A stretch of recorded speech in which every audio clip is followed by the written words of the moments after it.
The crisis in the Labour Party has worsened as the party's leadership announced that the presidential ticket for the 2027 general election is now open to all qualified Nigerians. This decision was made by the party's former national chairperson, Julius Abure, at the Labour Party's National Executive Committee meeting in Abuja. Abure stated that the party's doors are open to others, implying that Peter Obi and Alex Otti, who were previously adopted as the party's candidates, are no longer guaranteed the ticket. This move is seen as a response to Obi and Otti's involvement in a meeting that led to the emergence of a caretaker committee which replaced Abure as party chair. Meanwhile, it has been reported that Peter Obi and Alex Otti have written to the INEC chairman, Professor Mahmood Yakubu, notifying him of a 29-member caretaker committee to organize party congresses and national convention within 180 days. The letter dated September 6, 2024, explains the leadership crisis in the party, citing the de-recognition of the Abure-led National Working Committee by INEC in June 2024. Now, joining us to discuss this is the National Publicity Secretary of the Labour Party, Abayomi Arabambi. Good morning, and thanks for joining us, sir. Yeah, good morning, and thank you for having me. Good to see you again. We've spoken with you a few times in the last couple of weeks, and it just keeps getting more interesting. So let's, first of all, get your reaction to of course, declarations by Julius Abure. The party's ticket is now open to anybody, no longer solely given to Peter Obi or Alex Otti. But thank you very much. I thank God for what happened yesterday. It is not today, we've been saying Mr. Peter Obi is not straightforward, with his interaction and dealing, with Labour Party. It is crystal clear now for them, Mr. Peter Obi and Governor Alex Otti, and the Labour Party is back, into the hand of the original owners.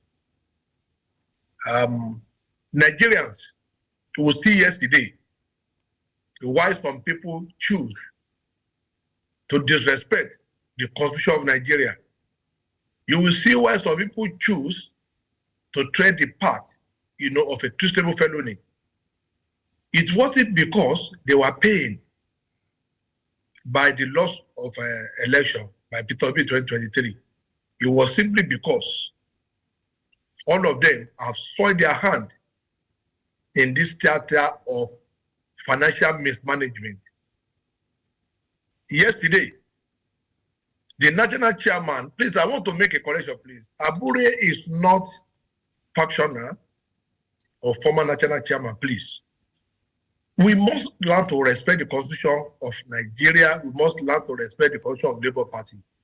Mr. Peter Obi and Governor Alex Otti have no constitutional backing, please, to preside over the affairs of Labour Party. If they like, they can write 100 million times to INEC. INEC as a body has done so many things like this, even in Zamfara. They supported Governor Yari against Senator Mafara. At the end of the day, APC won the election. They took it away and gave it to PDP. That was when Matawale became the governor. In Rivers, there have been issues between Senator Magnus Abe and Rotimi Amechi.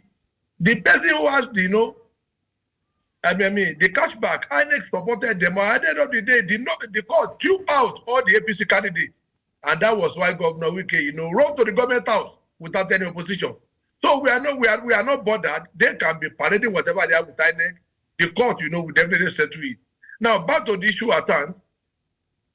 The blame they put on Abure why we lost that election has now... Oh, sorry, just before you go on, just to be clear what you're saying that they are to be blamed for the Labour Party's failure to win the River State election? No, I said INEC as a body, we expected them, to be law-abiding. And so they can choose, to dance naked in the market with Governors Alex Otti and Peter Obi.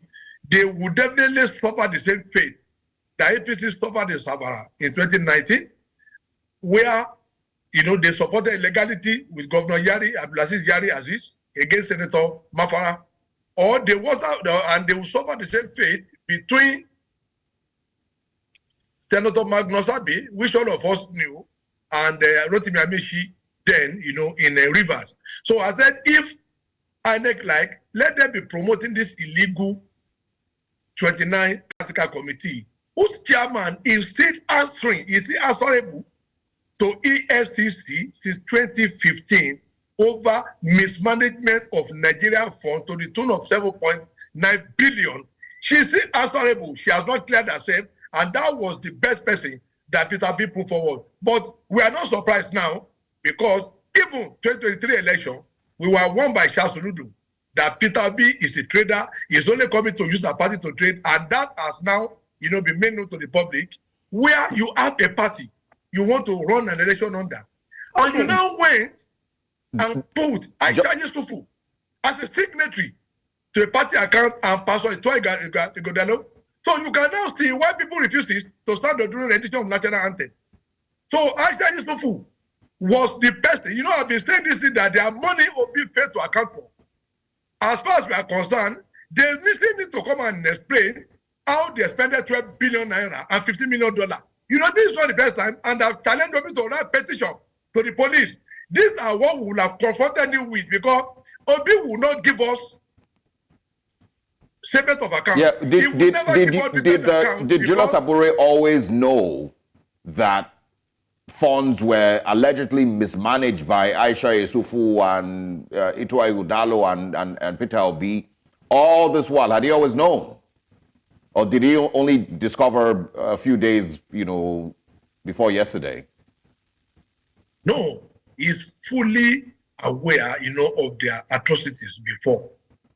And this explains the reason why you see both Alex Otti and Peter Obi, are you getting me, trying to forcefully become his friend.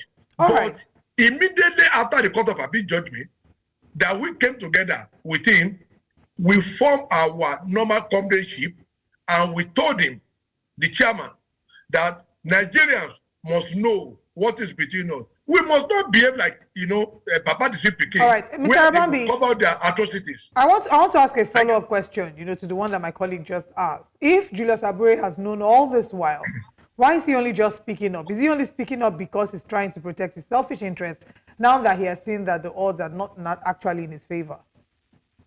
No, I think that is immaterial now. I think what we should delve on is the man, Saint Peter Obi, the man, Saint Alex Governor Otti, the man who has always been condemning every activities of the federal government, siphoning money to individuals.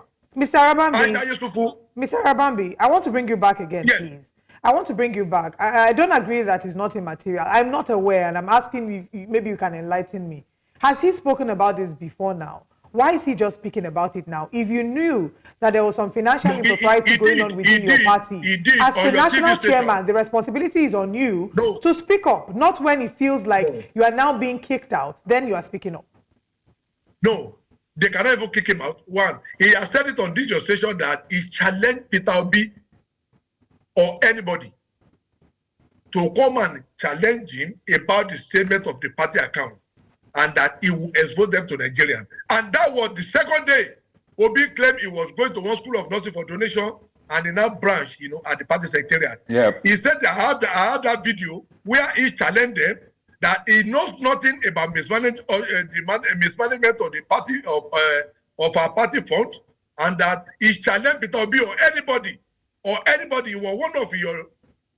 But that went to interview him. That was a different conversation. That wasn't him directly accusing these persons or calling them out of mismanaging billions of naira of party funds. That was a totally different thing. So now that what we're asking is, if he had always known that Aisha Yesufu and Itua Ighodalo and Peter Obi had mismanaged, party funds running into billions of naira, what took him so long to make, it public? And now that he has made it public, will he be asking that they be properly investigated by the EFCC or whoever? A formal petition will be submitted to the EFCC. to the it hasn't been submitted yet? to the Inspector General of Police over this infraction. No, but so it has, the formal petition has not been submitted yet? No. You know, all of us were investigating this thing because Obi tried as much as possible to cover up this account. He tried as much as, you know, he's a banker. He tried as much as possible to cover up this account. Governor Lesotho also tried as much as possible. Go and look at their history. All of them are shares in this bank. So they tried as much as possible. That was why when we demanded for the audited account, a man wants to become president of Nigeria, failed, you know, to give us one up to today. He only read out some primary of account that, oh, we have 800 million, we 700 million. That is not an audited account, please. Great. If we have been complicated with the truth. Hold on, Mr. Arabambi. And that was why. Yeah, I'm sorry. I apologize. If Julius Abure has known now, I mean, from yourself also, you've also made it clear that Peter Obi, Aisha Yusufu, and Ito Egodalo, because of their prowess in financial and accounting and whatnot, they would cover up their tracks. But you are very, very sure that they mismanaged billions of naira of Labour Party funds. Why is Peter Obi still being considered to have the presidential ticket? Even if you've said that it's thrown open. But why should he be even part of the options? Why isn't Julius Abure completely saying that he will no longer be on your presidential ticket for any reason? Because, of course, you found out that he's guilty of mismanaging party funds. What he said is correct. The door is not shut in a democratic setting. So a person that mismanaged your party's money? Character. No, what I mean is this. Obi is also an apostle of this postulation. Oh, which court convicted this? And nobody has been convicted until when you are convicted, you presume to be innocent. Are you getting me? So those who feel, when you want to run in a political party, do not forget, you will go through screening. So that somebody will not run to court, to go and collect an injunction, against your selection or this and that, just for them, because we knew they came to Labour Party in order to destroy it for PDP in 2027 election. Just to follow up to something you said, are you by this, saying that you uphold the presumption of innocence for Peter Obi, that you assume he's innocent until a court of competent jurisdiction proves him guilty? No, that is the position of the law. And that is what we expect them to follow. Because even when we restrain Abure, Obi rushed to Asaba to say, oh, Abure is my man. And that until when the court, convicted him of the allegation. But when Court of Appeal set the restraining order aside, what did they do? They converged in Uma here to say, oh, Abure must go. Then they didn't know that until when somebody is, convicted in court, that is when he is guilty. You see, they will approbate and reprobate at every time they want. But let me quickly say some things about, what is the most important. I think at this juncture, Obi needs to apologize to Nigerians over something. All the agent election money was also frittered away to these two individuals. That's why Chesu and Pastor Ito Gadalo. But you will remember, all through 2023, all else was on the judiciary. Obi accusing judiciary of fraudulent declaration of Bola Ahmed Tinubu as the president. But let me shock you.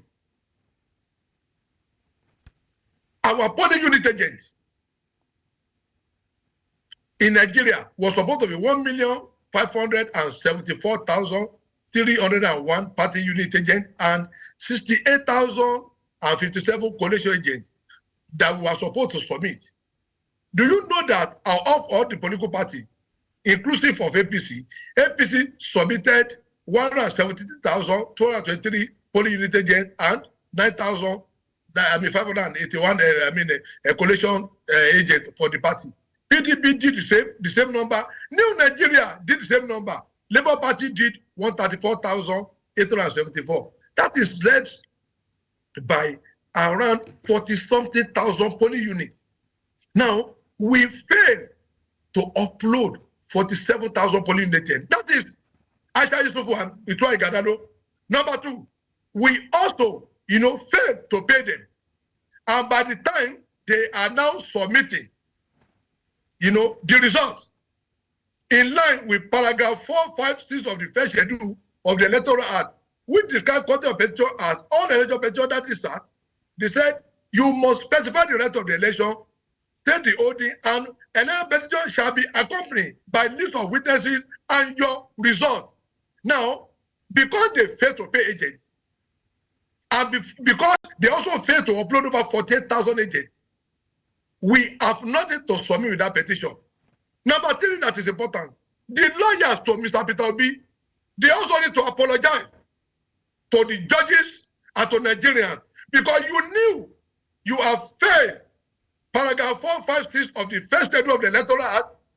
You did not go to that petition with your results. You didn't specify the right of the election, and you were challenging the judges that all eyes on the judiciary. You can see that Peter Obi deliberately came to Labour Party to fail the presidential election, thinking he can bamboozle his way into presidency through some sort of black magic.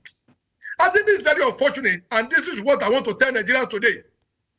Itoye Gadalo and Aisha Yusufu decided on their own to fritter away 1.8 billion naira of agent money, and they are there seated when national time, is being stung.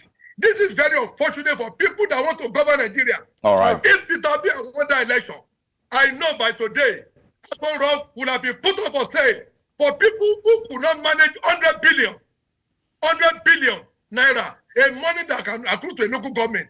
People who cannot manage $15 million, $15 million.